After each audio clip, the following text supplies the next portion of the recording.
હું doctor Dilip CM Gohil, શારીરિક શિક્ષણ નિયામક શ્રી, મહારાજા કૃષ્ણકુમારસિંહજી, ભાવનગર યુનિવર્સિટી ભાવનગર.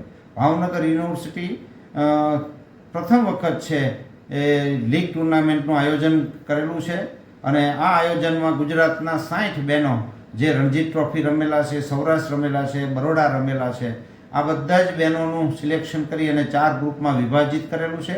આ ચારેય ગ્રુપની એક ટીમ બનાવેલી છે.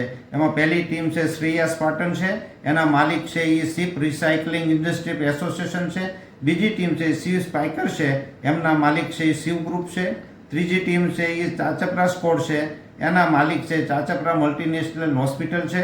અને ચોથી ટીમ છે સરોવર લાઇનેજ છે, એમના માલિક છે સરોવર પ્રીમિયમ છે. આ 60 બહેનોની લીગ મહાત્મા ગાંધી કેમ્પસ ખાતે નવનિર્મિત ક્રિકેટ ગ્રાઉન્ડ 1,25,00,000માં સ્ટાન્ડર્ડ ક્રિકેટ ગ્રાઉન્ડ બનાવેલું છે. અને આ ક્રિકેટ ગ્રાઉન્ડની અંદર એક ભવ્ય છે એવી ટુર્નામેન્ટ આયોજન કરવામાં આવ્યું છે.